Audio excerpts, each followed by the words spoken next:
Hey guys, how you doing? Josh here from Momentum Productions, and today we're going to be talking about how to become a filmmaker in less than or equal to 10 minutes. When do I start the clock? Now, go! Alright, step number 1 in becoming a filmmaker.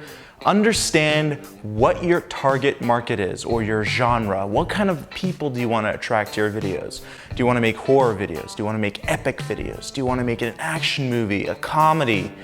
You can do so many things with genres, and you can even create your own genre. Maybe we haven't heard of a specific genre. Maybe there's psychotic genre. Maybe there's a whole bunch of different things that you can do with that. Find out what you're really passionate about. Are you passionate about music videos, documentaries? Those are actually the top 2 things I am really passionate about. Documentaries, travel, and music videos. Those are the things I really love to be passionate about. All right, step number 2. Getting your equipment ready. So, once you picked your genre, let's say you pick documentaries, you got to understand what kind of equipment you need to buy to make a kick-ass documentary. I love 4K. 4K is the future for at least another 5 to 10 years. So it's gonna become the industry standard. So get yourself a beautiful 4K camera. The Lumix GH4 dropped down in price. It used to be $1,600 or $1,700. Now you can get it on eBay between $1,300 to $1,400. Get your Lumix GH4. That is the 4K camera you need. Now the lenses you might want to think about. If you're doing documentaries, you probably need something versatile. And there's nothing more versatile than a zoom lens. You can go wide, you can go narrow, you can do whatever you want with a zoom lens. They're not great for low light because the aperture just does drop once you get the focal length increased, but zoom lenses, the expensive ones, the 2.8 apertures, those can run you a couple grand, especially the Zeiss. Zeiss, probably one of my favorite lenses. Step number 3, once you get your camera, you're ready to move on to getting your externals. What I mean by externals, I mean by tripods, monitors, mics, the whole shebang, green screen, Steadicam, a drone, the DJI-inspired drone. Now, I'm not gonna lie, this is a very, very expensive investment going into the film industry, especially if you're gonna make your own company. So you gotta earn money, man. You gotta save up, you gotta go up for internships, paid internships, earn some money, and start slowly saving up and keep buying gear. I've had probably 6 or 7 cameras within the last 4 years, less than 4 years, 3 years. And I sold, I traded, and I bought new ones because as we progress in technology, I need to get that new technology. That way I can offer that service and charge a premium to the clients. So don't forget that. You can always charge a premium when you have the equipment to do so. What's next? Well, don't forget about software. Are you gonna use Final Cut, Adobe Premiere? You're gonna use Sony Vegas?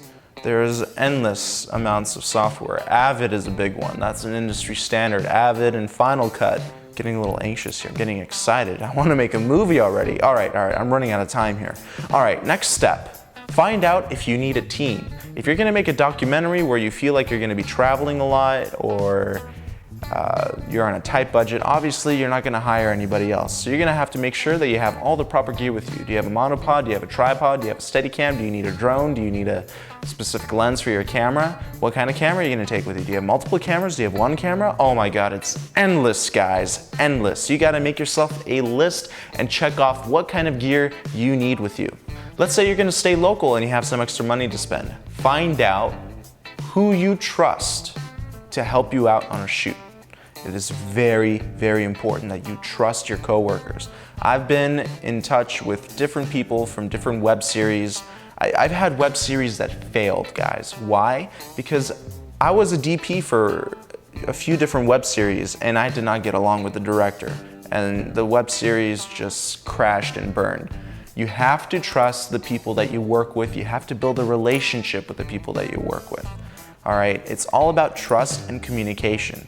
Without communication, you have nothing. And that's what I learned the hard way with a few of my web series that I worked in.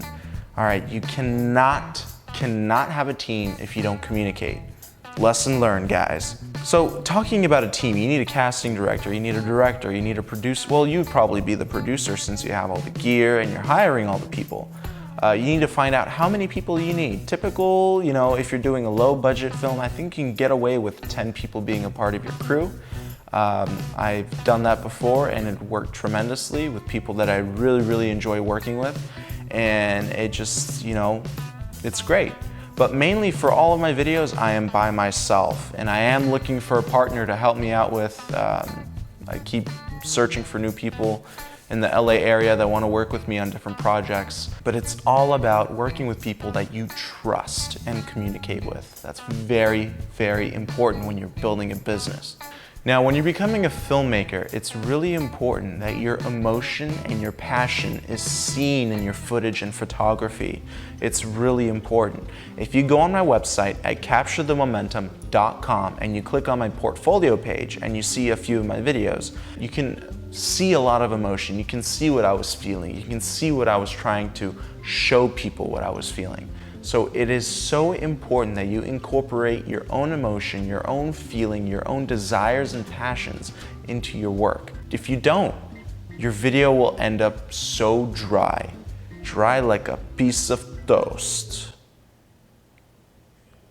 Right. And you don't want a piece of toast. You want a beautiful lobster, or for you vegetarians, a tofu, some beautiful tofu salad or something. But the point I'm trying to make is that if you show your passion, desire, and emotion in your footage and photography, you will be an amazing filmmaker. Now, my most favorite step or / rule is to never listen to people who tell you you can't do it like this. When I went to I didn't go to film school. I took many film courses in my college. I hated it. Why did I hate it? Because I was given a list of rules of what I couldn't and what I could do.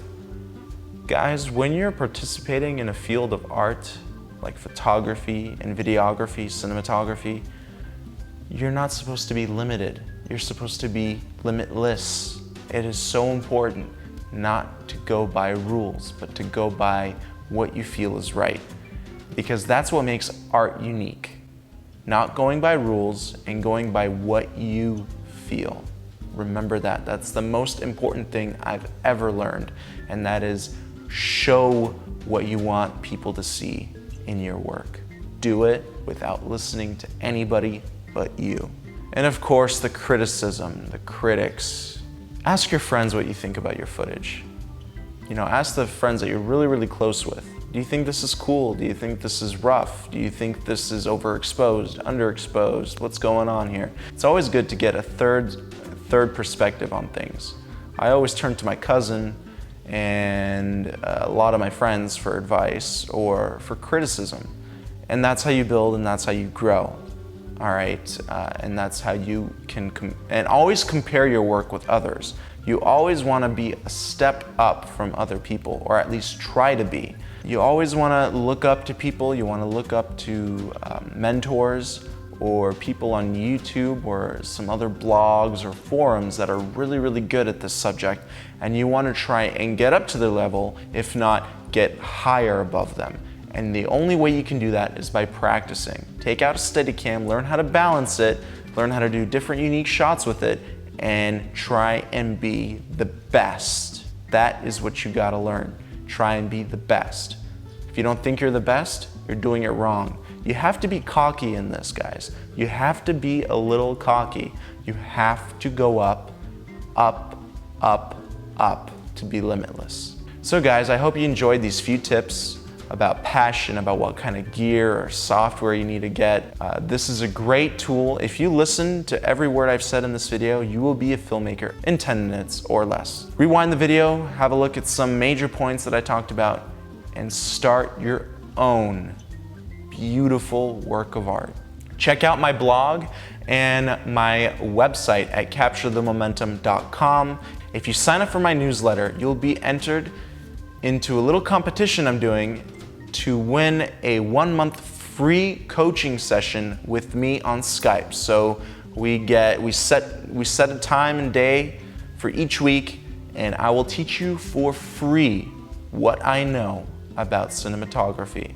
So if you sign up for that newsletter, you'll be entered to win. So do it now. I'll see you guys soon. Take care.